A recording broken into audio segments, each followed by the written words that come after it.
In this video, we're going to talk about the top 3 assault rifles in Call of Duty Warzone as of Season 2 in Warzone Pacific. Now, this will be focused primarily on long-range assault rifle builds that you would typically pair with an SMG. Each of these weapons have their own advantages and disadvantages, so number 1 may not necessarily be the best for you. And at the end of the video, we will compare all of the stats on true game data, such as recoil patterns and time to kill. Starting with number 3, we have the M13. Yes, the M13. And hear me out. I previously ranked this as the number 1 low recoil assault rifle in my top 3 low recoil ARs video. The M13 has fantastic damage with a fast fire rate and very little recoil. It's really not that far behind in terms of time to kill compared to the other guns in today's video, yet it has much less recoil than them. The biggest downside to the M13 is with its 60 round mag and very fast fire rate, you do run out of ammo rather quickly. On Rebirth Island, the M13 has been one of my personal favorite ARs to use though. So pretty standard M13 build here. This is how I pretty much build all of my Modern Warfare assault rifles that I build for long range. Monolithic suppressor, whichever barrel is going to give you both damage range, bullet velocity, and recoil control. You want those 3 in your long range. Commando, the biggest mag, but never go above 60 because they hurt your ADS too much. And then on the M13, I love the hollow sight with the blue dot. If you don't have that though, just go with the VLK 3 times. Now for number 2, I actually have 2 weapons, but it depends on which map you're playing. If you're playing Caldera, I'm putting the C58 at number 2. The reason for this is it has one of the best long range time to kills in Warzone and can put out a lot of damage per magazine with its slower fire rate. At close to mid-range though, its time to kill isn't the best and you will lose some gunfights because of this. Now with the Cold War assault rifles, you'll also see there is a pattern for the way we build these for long range. It's always going to be the last suppressor, which is either the agency or GRU, the last barrel, which is either the task force or Spetsnaz, I believe, the field agent, or it'll be the Spetsnaz grip. So it's always the second to last one. And then the actual arms 3 times. Now for the mag for the C58, I definitely recommend the 45 and not the 55. The 55 slows your aim down sight speed quite a bit, and I don't think it's worth it. And like I said, with it being a slower shooting gun, I think the 45 is plenty of ammo. If you play mostly Rebirth though, my number 2 is the Cold War AK-47. Now this is still an excellent option on Caldera, but it excels on Rebirth Island because it has one of the best and most consistent time to kills for close to mid-range for an assault rifle. It also doesn't rely on hitting headshots to lower its time to kill. It basically always has the same consistently fast time to kill no matter where you're landing your shots. It's also got a slower fire rate, meaning great damage per mag.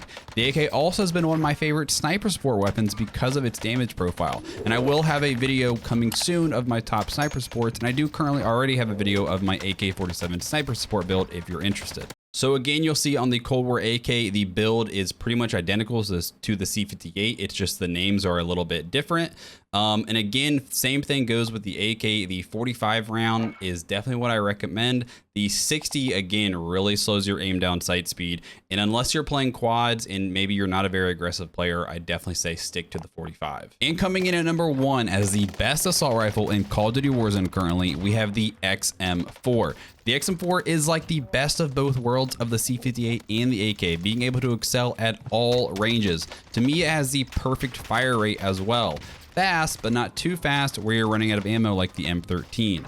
You can easily lower its time to kill by landing just 1 neck or headshot, as well giving it the best close range time to kill of all of these weapons. Its recoil is moderate but smooth and predictable. So again, looking at the XM4 build, it is very similar to both the C58 and Cold War AK, but we are going to use the 60 round mag on the XM4. For some reason, this doesn't hurt your aim down sight speed nearly as much as the larger mags for the other 2 guns go. But if you are playing solos or duos, the 45 round is a great option. Plus, with the XM4 having a much faster fire rate than the other 2 Cold War guns, we need that extra ammo, whereas the C58 and the Cold War AK, they shoot slower, so less ammo is okay. Now, one last thing I do want to mention is the reticle that I've been using on my Cold War guns is called the Scalpel Reticle, and you can unlock this by playing Cold War Zombies by getting, I think it's like 300 kills, something like that, with the Axial 3 times in Cold War Zombies. This is by far my favorite reticle. It's just like the Precision Reticle, but it's got a green dot. So the precision reticle is this one, which is a clean one, but that center dot is green, which I think is perfect for really tracking enemies at a long distance. Now let's jump over to TrueGameData.com and really dig into the stats of these guns. So this is the combined shot location time to kill calculator, where basically what it does is it takes an estimate of what the average person is landing shots on different locations. And basically True Game Data, he calculated this of this is kind of like a pretty standard profile of where you're landing your shots. So if we look here, the XM4 is #1 up until about 35-ish meters or so. Then we have the Cold War AK just behind, the M13 and the C58. But like I said, the C58 at long range does have the best time to kill, which is why I said it's mostly ideal for Caldera and not Rebirth Island. You'll see that at longest ranges, the M13 does struggle a little bit compared to these other ones, but remember that the M13 has much less recoil. So at longer ranges, it's going to be a lot easier to land those shots. And if we look at the recoil patterns, you can see the M13 has basically at least half of the recoil of the XM4 and the Cold War AK. The C58 does have the most out of all of these, but it is a very smooth and predictable recoil pattern. But this is again why I'm going to put the XM4 at #1, is although yes, it does have about double the recoil of the M13, it is a very smooth and predictable recoil pattern. It's really just pulling straight down on your thumbstick or pulling straight down on your mouse. And if we look here at some of the other stats, if we look at the aim down sight speed compared to some of these guns, you'll see that the M13 and Cold War AK are the top two here with the meta builds that I have set up for them that you can see right above up here. And that's why I do prefer the M13 and Cold War AK the most on Rebirth Island. The XM4 I feel like can go either way though, and you can speed this up more by switching to the 45 round mag. Now one other thing to look at is damage per magazine, and this is a very important stat if you're playing trios and quads mostly, because it's basically how much damage you can put out per mag without having to reload. The XM4 in green here is going to be at #1, the C58 close behind, AK, and then the M13. And that's where the M13 really struggles, is that fast fire rate.